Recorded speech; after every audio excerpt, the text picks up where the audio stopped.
ನಮಸ್ಕಾರ ಸ್ನೇಹಿತರೆ, ನಮ್ಮ ನಂಬಿಕೆಗೆ ಸ್ವಾಗತ ಸುಸ್ವಾಗತ. ಸ್ನೇಹಿತರೆ, ಇಡೀ ಜಗತ್ತು ಕಂಡ ಶ್ರೇಷ್ಠ ಉದ್ಯಮಿಗಳಲ್ಲಿ ಭಾರತದ ಅಂಬಾನಿ ಗ್ರೂಪ್ಸ್ ಕೂಡ ಒಂದು. ಇಂದು ಪ್ರತಿ ಸೆಕೆಂಡ್ಗೆ 10 ಕೋಟಿ ರೂಪಾಯಿ ನಿವ್ವಳ ಲಾಭ ಪಡೆದಿದೆ ರಿಲಯನ್ಸ್. ಇಂದು ಭಾರತ ಮಾತ್ರವಲ್ಲ, ಜಗತ್ತಿನ ನೂರಾರು ದೇಶಗಳಲ್ಲಿ ವ್ಯಾಪಾರ ಉದ್ದಿಮೆಗಳನ್ನು ಸ್ಥಾಪಿಸಿದೆ ರಿಲಯನ್ಸ್. ಮಾತ್ರವಲ್ಲ, ಲಕ್ಷಾಂತರ ಕುಟುಂಬಗಳ ಬದುಕಿಗೆ ಆಧಾರವಾಗಿದೆ. ನಿಜಕ್ಕೂ ರಿಲಯನ್ಸ್ ಸಾಧನೆ ಅಮೋಘವಾದದ್ದು. ಈ ದೈತ್ಯ ಉದ್ದಿಮೆ ಸ್ಥಾಪನೆಯ ಹಿಂದೆ ಒಬ್ಬ ವ್ಯಕ್ತಿಯ ಪರಿಶ್ರಮ ಹಾಗೂ ಅವರ ಅಚಲ ಆತ್ಮವಿಶ್ವಾಸ ಮತ್ತು ನಂಬಿಕೆ ಸದೃಢವಾಗಿ ಬೇರೂರಿಬಿಟ್ಟಿದೆ. ರಿಲಯನ್ಸ್ ಎಂಬ ಉದ್ಗಾರ ಬಂದಾಕ್ಷಣ ಆ ಹೆಸರು ಜೀವಂತವಾಗುತ್ತೆ. ಅವರೇ ಧೀರುಭಾಯ್ ಅಂಬಾನಿ. ಕಷ್ಟದಲ್ಲೇ ಬೆಳೆದು ಒಂದೊಂದು ರೂಪಾಯಿಯ ಮಹತ್ವವನ್ನು ಅರಿತು ಒಂದು ಸಂಸ್ಥೆ ಕಟ್ಟಿ ಇಂದು ಹೆಮ್ಮರವಾಗಿ ಬೆಳೆಸಿದ ಕೀರ್ತಿ ಈ ಮಹಾನ್ ಉದ್ಯಮಿಗೆ ಸಲ್ಲುತ್ತೆ. ಅಷ್ಟಕ್ಕೂ ಧೀರುಭಾಯ್ ಅಂಬಾನಿಯವರ ಯಶೋಗಾಥೆ ಶುರುವಾಗಿದ್ದ ಹೇಗೆ? ಯಶಸ್ಸನ್ನ ಸಾಧಿಸಲು ಅವರು ನೀಡಿದ ಮಾರ್ಗದರ್ಶನವೇನು? ಆ 10 ಸೂತ್ರಗಳಾದರೂ ಯಾವುದು ಅನ್ನೋದನ್ನ ಈ ಸಂಚಿಕೆಯಲ್ಲಿ ಹೇಳ್ತಾ ಹೋಗ್ತೀನಿ. ಅದಕ್ಕೂ ಮುನ್ನ ನಮ್ಮ ನಂಬಿಕೆಗೆ ನಿಮ್ಮ ಬೆಂಬಲವಿರಲಿ. ಎಲ್ಲಾ ವಿಧದ ತ್ವಚೆಯ ಸಮಸ್ಯೆಗಳಿಗೆ ಧೀಮಹಿ ಪ್ರಾಡಕ್ಟ್ ರಾಮಬಾಣದಂತೆ ಕೆಲಸ ಮಾಡುತ್ತೆ. ಕೇವಲ 3 ದಿನದಲ್ಲೇ ವ್ಯತ್ಯಾಸ ನೋಡ್ತೀರಾ. ಯಾವುದೇ ಅಡ್ಡ ಪರಿಣಾಮಗಳಿಲ್ಲ. ಕೆಮಿಕಲ್ ರಹಿತವಾದ 16 ನೈಸರ್ಗಿಕ ಪದಾರ್ಥಗಳ ಮಿಶ್ರಣದಿಂದ ತಯಾರಾದ 100% ಆರ್ಗ್ಯಾನಿಕ್ ಧೀಮಹಿ ಪ್ರಾಡಕ್ಟ್. ಹೆಚ್ಚಿನ ಮಾಹಿತಿಗಾಗಿ ಕೆಳಕಂಡ ದೂರವಾಣಿಗೆ ಸಂಪರ್ಕಿಸಿ. ಸ್ನೇಹಿತರೆ, ಭಾರತದ ಖ್ಯಾತ ಉದ್ಯಮಿಗಳಲ್ಲಿ ಒಬ್ಬರು ಧೀರುಭಾಯ್ ಅಂಬಾನಿ. ಅವರ ನಿಜವಾದ ಹೆಸರು ಧೀರಜ್ ಲಾಲ್ ಹೀರಾಚಂದ್ ಅಂಬಾನಿ. ಈ ದಿಗ್ಗಜನ ಹೆಸರು ಪೆಟ್ರೋಲ್ ಪಂಪ್ನಲ್ಲಿ ಕೆಲಸ ಮಾಡುವುದರಿಂದ ಹಿಡಿದು ರಿಲಯನ್ಸ್ ಇಂಡಸ್ಟ್ರಿಯಂತಹ ಕಂಪನಿಯನ್ನ ನಿರ್ಮಿಸುವವರೆಗೆ ಅಜರಾಮರವಾಗ್ಬಿಟ್ಟಿದೆ. ಇಂದು ಈ ಹಂತವನ್ನ ತಲುಪಲು ಧೀರುಭಾಯ್ ಅಂಬಾನಿ ಅನುಭವಿಸಿದ ಆ ಹೋರಾಟ ಅದೆಷ್ಟೋ ಮಂದಿಗೆ ತಿಳಿದಿಲ್ಲ.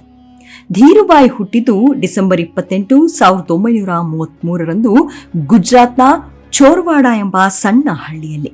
ತಂದೆ ಹೀರಾಚಂದ್ ಗೋರ್ಧನಾಯಿ ಅಂಬಾನಿ ವೃತ್ತಿಯಲ್ಲಿ ಶಾಲಾ ಶಿಕ್ಷಕರು. ತುಂಬಾ ಶಿಸ್ತಿನ ಮನುಷ್ಯ. ಸರಳ ಜೀವನ ನಡೆಸುವುದರ ಜೊತೆಗೆ ಕುಟುಂಬಕ್ಕೆ ಶಿಸ್ತು, ಪರಿಶ್ರಮದ ಮೌಲ್ಯಗಳನ್ನು ಕಲಿಸಿದ್ರು.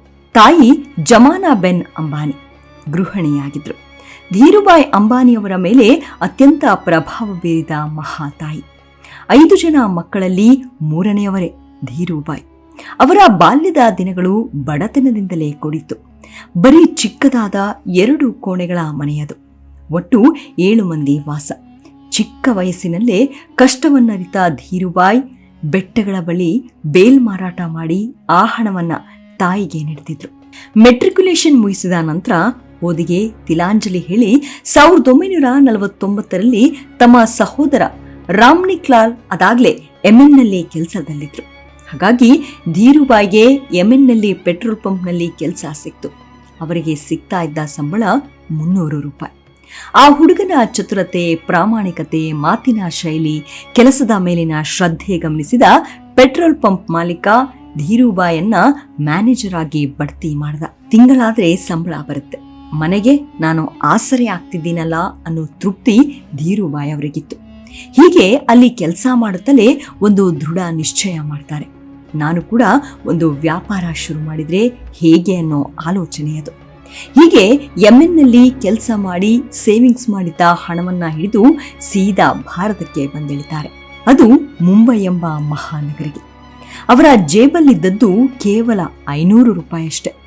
ಮುಂಬೈನಲ್ಲಿ 350 ಚದರ ಅಡಿ ಕೋಣೆಯನ್ನ ಬಾಡಿಗೆ ಪಡೆದು ಕಚೇರಿ ಮಾಡಿಕೊಂಡ್ರು.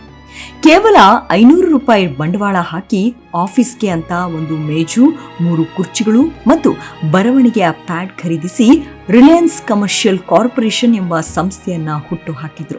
ಧೀರುಭಾಯ್ಗೆ ಹಣದ ಕೊರತೆ ಇತ್ತು, ಆದರೆ ತೀಕ್ಷ್ಣವಾದ ವ್ಯವಹಾರದ ಚಾತುರ್ಯತೆ ಇತ್ತು. ಮಣ್ಣಿನಿಂದಲೂ ಹಣ ಗಳಿಸೋದು ಹೇಗೆ ಎಂದು ಅವರಿಗೆ ತಿಳಿದಿತ್ತು. ಇದರ ಜೊತೆಗೆ ಬಡ್ಡಿ ವ್ಯವಹಾರವನ್ನು ಮಾಡ್ತಿದ್ರು.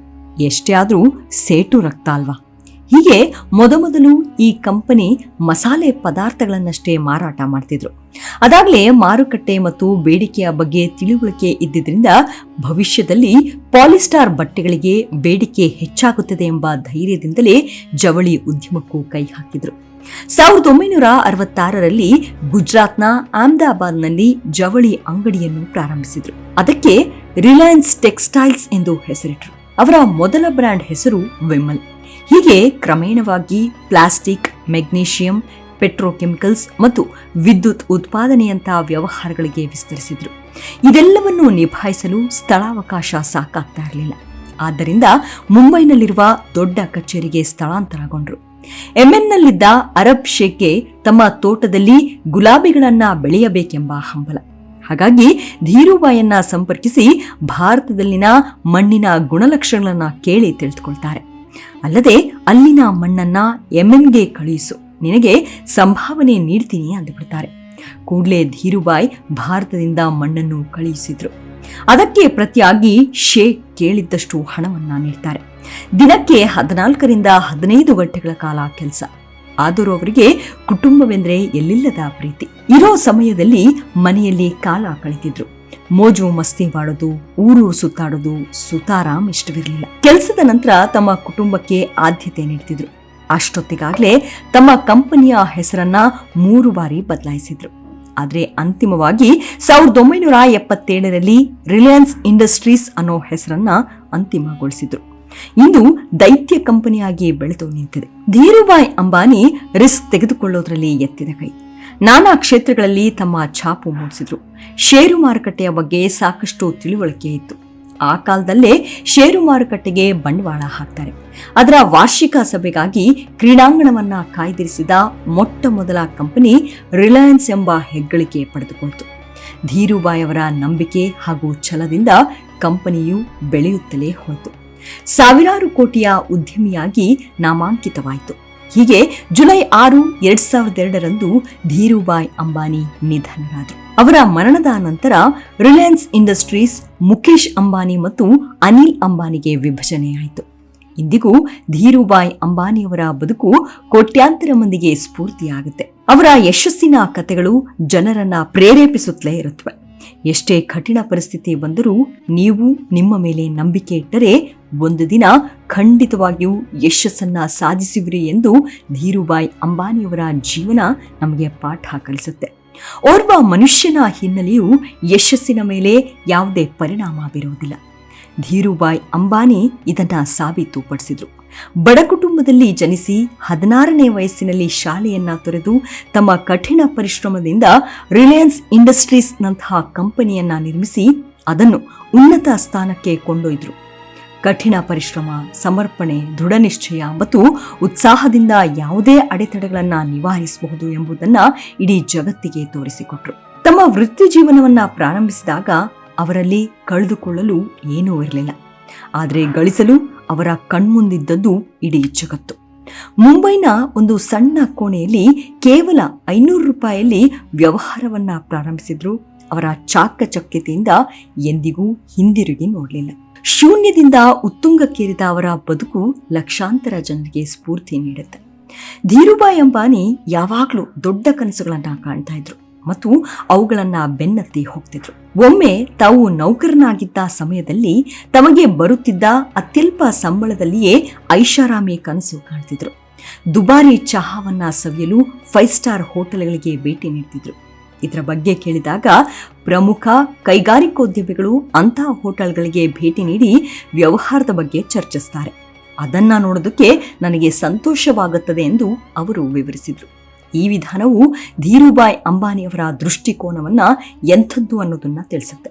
ಯಶಸ್ಸನ್ನು ಸಾಧಿಸಲು ದೊಡ್ಡ ಕನಸು ಕಂಡರೆ ಸಾಲದು, ಅದಕ್ಕೆ ಕಠಿಣ ಪರಿಶ್ರಮವೂ ಬೇಕು. ಧೀರುಬಾಯ್ ಅಂಬಾನಿ ಕನಸು ಕಂಡಿದ್ದಲ್ಲದೆ ತಮ್ಮ ಕನಸುಗಳನ್ನ ನನಸಾಗಿಸಲು ಹಗಲಿರುಳು ಶ್ರಮಿಸಿದ್ರು. ತಮ್ಮ ಕೆಲಸವನ್ನ ತೊರೆದು ವ್ಯವಹಾರವನ್ನ ಪ್ರಾರಂಭಿಸುವ ಕಠಿಣ ಸವಾಲು ತೆಗೆದುಕೊಂಡ್ರು. ಹೀಗೆ ಸವಾಲುಗಳನ್ನ ಸ್ವೀಕರಿಸಿದ್ರೆ ಮಾತ್ರ ಜೀವನದಲ್ಲಿ ಯಶಸ್ಸು ಲಭಿಸುತ್ತೆ ಅನ್ನೋದನ್ನ ಅರ್ಥ ಮಾಡ್ಕೊಂಡಿದ್ರು. ಒಂದ್ ಕಾಲದಲ್ಲಿ ಜನರು ಧೀರುಬಾಯ್ ಅಂಬಾನಿಯನ್ನು ಅಪಹಾಸ್ಯ ಮಾಡ್ತಿದ್ರು. ಆದ್ರೆ ಎಲ್ಲವನ್ನ ನಿರ್ಲಕ್ಷಿಸಿ ತಮ್ಮ ಗುರಿಯತ್ತ ಮಾತ್ರ ಗಮನ ಹರಿಸಿದ್ರು. ಅಂಬಾನಿ ಹೀಗೆ ಹೇಳ್ತಾರೆ, ಯಾವುದೇ ಕೆಲಸವನ್ನ ಸಾಧಿಸಲು ದೃಢ ನಿಶ್ಚಯ ಅತ್ಯಗತ್ಯ. ನೀವು ದೃಢ ನಿಶ್ಚಯ ಮತ್ತು ಸಮರ್ಪಣಾ ಭಾವದಿಂದ ಕೆಲಸ ಮಾಡಿದ್ರೆ ಯಶಸ್ಸು ಹಿಂಬಾಲಿಸುತ್ತದೆ. ಆದ್ದರಿಂದ ನಿಮ್ಮ ಗುರಿ ಏನೇ ಇರಲಿ, ನೀವು ಅದನ್ನ ಸಾಧಿಸುವವರೆಗೆ ನಿಲ್ಲಿಸಬೇಡಿ ಎಂದು. ಈ ಲೋಕದಲ್ಲಿ ವೈಫಲ್ಯವನ್ನ ಎದುರಿಸದ ಯಶಸ್ವಿ ವ್ಯಕ್ತಿಗಳು ಕಡಿಮೆ, ಆದರೆ ಎಲ್ಲರೂ ತಮ್ಮ ವೈಫಲ್ಯಗಳಿಂದ ಕಲಿತು ಮುಂದುವರಿಯುತ್ತಾರೆ. ಆದ್ದರಿಂದ ನಿಮ್ಮ ಗುರಿಯನ್ನ ಸಾಧಿಸುವ ಮೊದಲು ನೀವು ವೈಫಲ್ಯವನ್ನ ಎದುರಿಸಿದರೆ ಎದೆಗುಂದಬೇಡಿ, ಬದಲಾಗಿ ಅದರಿಂದ ಕಲಿಯಿರಿ, ಮುಂದುವರಿಯಿರಿ. ಒಂದು ದಿನ ನೀವು ಖಂಡಿತವಾಗಿಯೂ ನಿಮ್ಮ ಗಮ್ಯ ಸ್ಥಾನವನ್ನ ತಲುಪುತ್ತೀರಿ. ನಿಮ್ಮ ಮೇಲೆ ನಂಬಿಕೆ ಇಡಿ. ತಮ್ಮ ಮೇಲೆ ನಂಬಿಕೆ ಇಟ್ಟು ಕನಸುಗಳನ್ನ ಬೆನ್ನಟ್ಟುವವರಿಗೆ ಮಾತ್ರ ಯಶಸ್ಸು ಸಿಗುತ್ತದೆ ಎಂಬುದು ಧೀರುಭಾಯ್ ಅಂಬಾನಿಯವರು ಹೇಳುತ್ತಿದ್ದ ಸ್ಫೂರ್ತಿದಾಯಕ ಮಾತುಗಳು. ಹೀಗೆ ಗೆಲ್ಲುವವನಿಗೆ ಇಡೀ ಜಗತ್ತೇ ಮೆಟ್ಟಿಲು ಅನ್ನುವಂತೆ ಜೀವನದಲ್ಲಿ ಏರುತ್ತಿರಬೇಕು ನಿರ್ದಿಷ್ಟ ಗುರಿಯನ್ನ ಇಟ್ಟುಕೊಂಡು. ಮುಂದಿನ ಸಂಚಿಕೆಯಲ್ಲಿ ಸಿಗೋಣ. ಅಲ್ಲಿಯವರೆಗೂ ನಿಮ್ಮ ಆರೋಗ್ಯದ ಕಡೆ ಗಮನವಿರಲಿ. Take care. ನಮಸ್ಕಾರ.